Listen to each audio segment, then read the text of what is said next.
மணவாட்டி: குமாரத்தியே கேள், நீ உன் செவியைச் சாய்த்து சிந்தித்துக்கொள். உன் ஜனத்தையும் உன் தகப்பன் வீட்டையும் மறந்துவிடு. அப்பொழுது ராஜா உன் அழகில் பிரியப்படுவார். அவர் உன் ஆண்டவர். ஆகையால் அவரை பணிந்துகொள். தீரு குமாரத்தி காணிக்கை கொண்டு வருவாள். ஜனங்களில் ஐஸ்வர்யவான்களும் உன் தயவை நாடி வணங்குவார்கள். ராஜகுமாரத்தி உள்ளாக பூரண மகிமை உள்ளவள். அவள் உடை பொற்சரிகையாயிருக்கிறது. சித்திர தையலாடை தரித்தவளாய் ராஜாவினிடத்தில் அழைத்துக் கொண்டு வரப்படுவாள். அவள் பின்னாலே செல்லும் அவளுடைய தோழிகளாகிய கன்னிகைகள் உம்மிடத்தில் கூட்டிக் கொண்டு வரப்படுவார்கள். அவர்கள் மகிழ்ச்சியோடும் களிப்போடும் வந்து ராஜ அரமனைக்குள் பிரவேசிப்பார்கள். உமது பிதாக்களுக்கு பதிலாக உமது குமாரர் இருப்பார்கள். அவர்களை பூமி எங்கும் பிரபுக்களாக வைப்பீர்.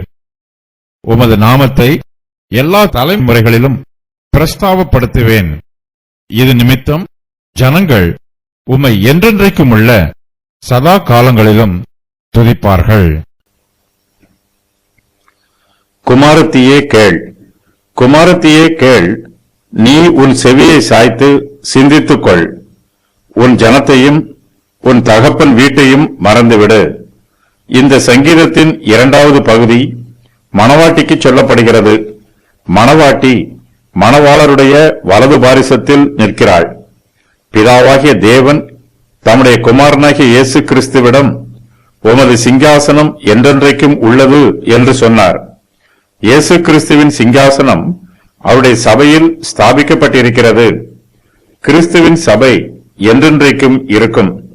மணவாளன் மணவாட்டியிடமிருந்து ஒரு சில காரியங்களை எதிர்பார்க்கிறார்.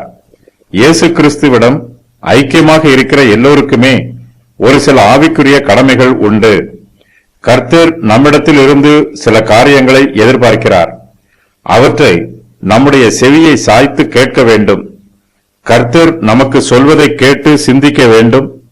நம்முடைய மணவாளராகிய இயேசு கிறிஸ்து நமக்கு என்னென்ன நிபந்தனைகளை எல்லாம் விதித்திருக்கிறாரோ அவை எல்லாவற்றையும் கவனமாய் கேட்டு அவற்றுக்கு கீழ்ப்படிய வேண்டும். மணவாளன் மணவாட்டியிடம் உன் ஜனத்தையும் உன் தகப்பன் வீட்டையும் மறந்துவிடு என்று சொல்லுகிறார். இது யூதருடைய கல்யாண பிரமாணத்தில் முக்கியமான அம்சம்.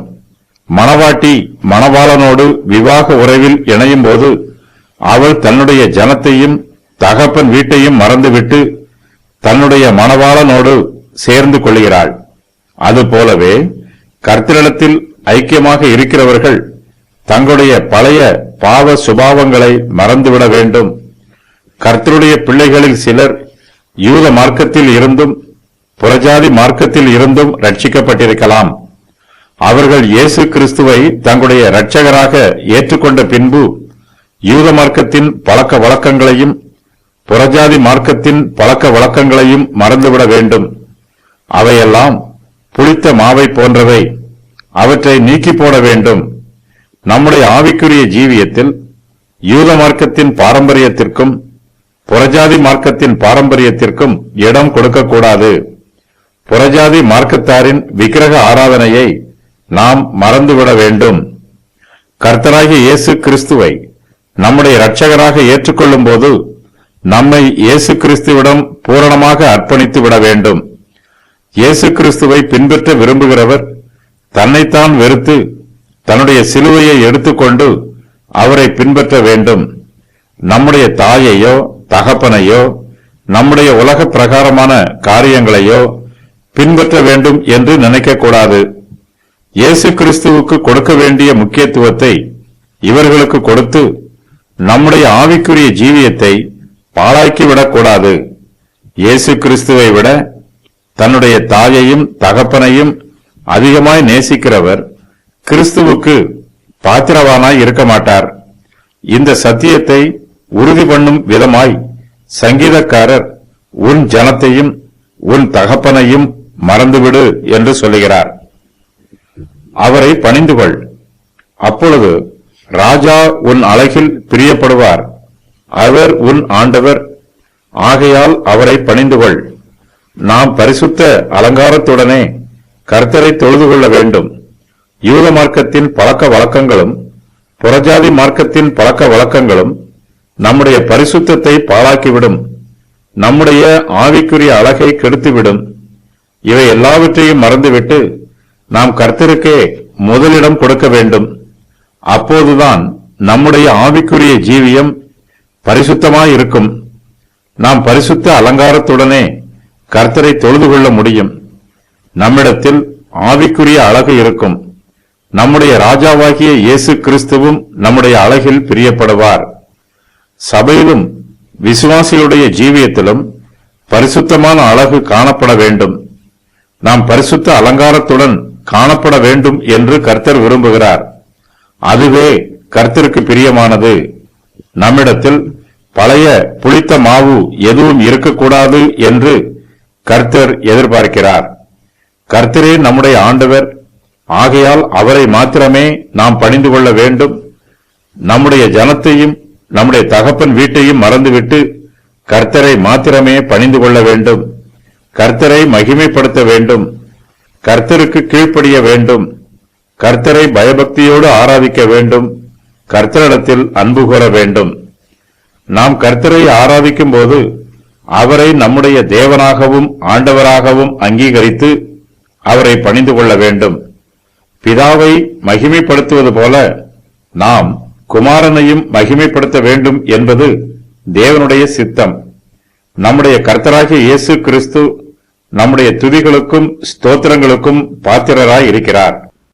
தீரு குமாரத்தி காணிக்கை கொண்டு வருவாள்.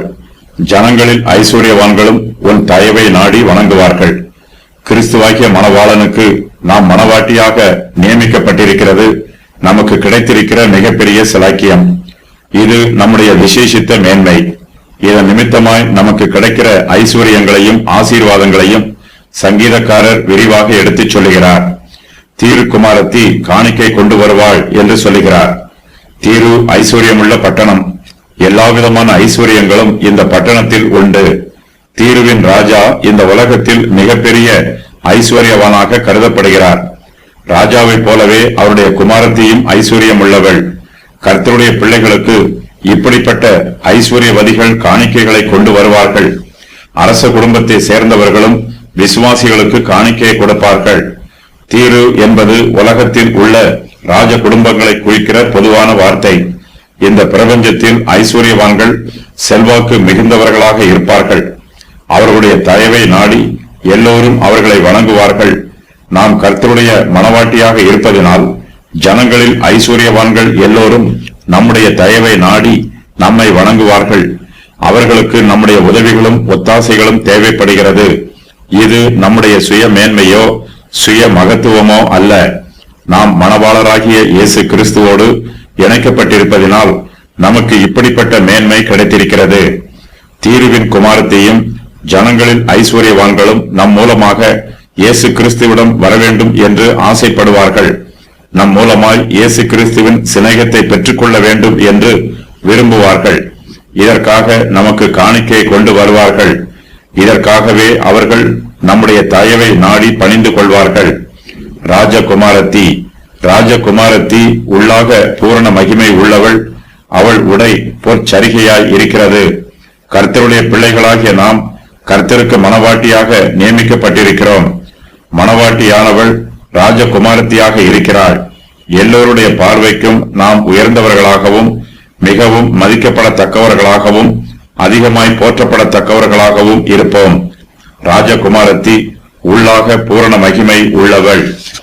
ஆவிக்குரிய மகிமையே சபையின் மெய்யான மகிமை. இந்த மகிமையில் எல்லா மகிமையும் அடங்கி இருக்கிறது. ஆத்மாவின் மகிமையே சபையின் மகிமை. நம்முடைய ஆத்மா தேவனுடைய பார்வையில் மகிமை உள்ளதாய் இருக்க வேண்டும்.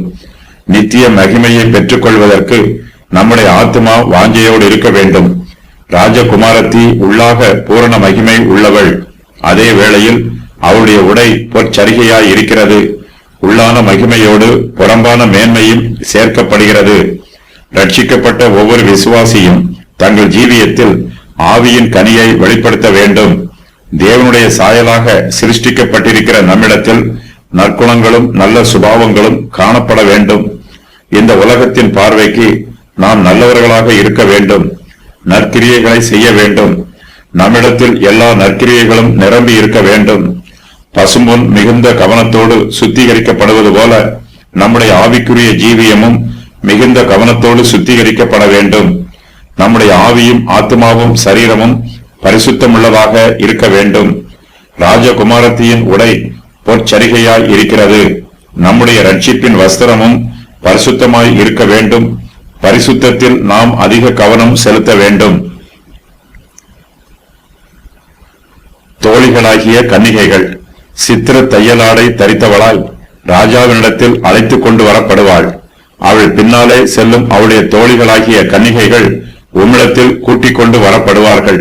அவர்கள் மகிழ்ச்சியோடும் களிப்போடும் வந்து ராஜ அரமனைக்குள் பிரவேசிப்பார்கள். மணவாட்டியின் கல்யாண சடங்குகள் மிகவும் சிறப்பாக நடைபெறுகிறது.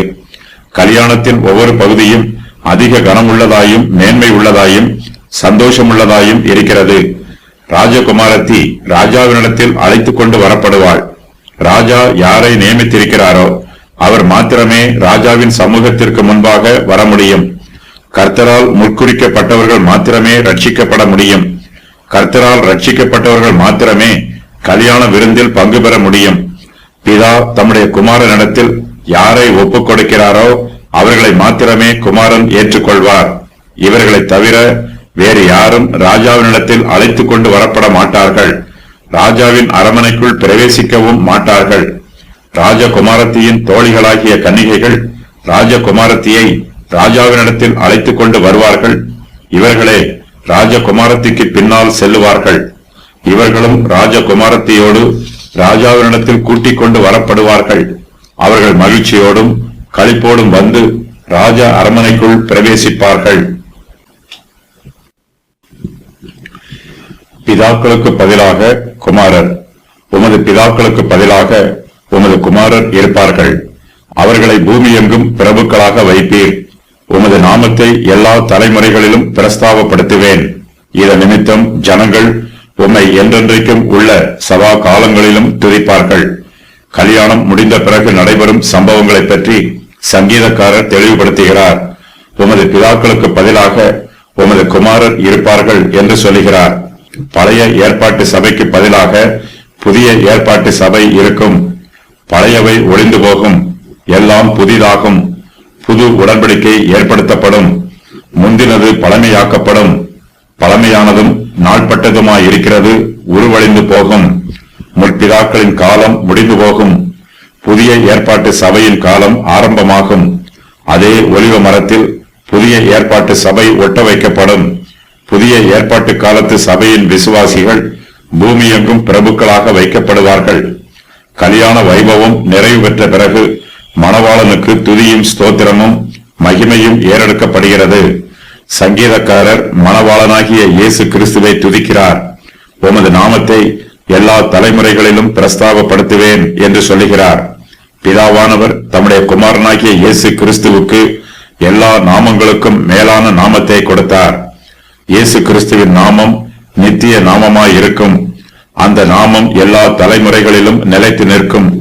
இயேசு கிறிஸ்துவின் வாக்குத்தத்தங்கள் நித்திய காலத்திற்கும் நிலைத்து நிற்கக்கூடியதாய் இருக்கும். எல்லா சந்ததிகளிலும் எல்லா காலங்களிலும் விசுவாசிகளும் ஊழியக்காரர்களும் கர்த்தரை நன்றியோடு துதிப்பார்கள். சங்கீதக்காரர் இந்த சம்பவத்தை சொல்லும் போது ஜனங்கள் உம்மை என்றென்றைக்கும் உள்ள சதா காலங்களிலும் துதிப்பார்கள் என்று சொல்லுகிறார். அவருடைய நாமம் என்றென்றைக்கும் இருக்கும். சூரியன் உள்ள மட்டும் அவருடைய நாமம் சந்தான பரம்பரையாய் நிலைக்கும். மனுஷர் அவருக்குள் ஆசீர்வதிக்கப்படுவார்கள். எல்லா ஜாதிகளும் அவரை பாக்கியமுடையவர் என்று வாழ்த்துவார்கள்.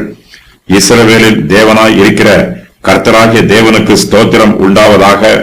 அவரே அதிசயங்களை செய்கிறவர். அவருடைய மகிமை பொருந்திய நாமத்துக்கு என்றென்றைக்கும் ஸ்தோத்திரம் உண்டாவதாக.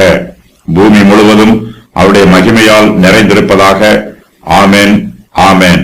சங்கீதம் 72:17 முதல் 19 வரை.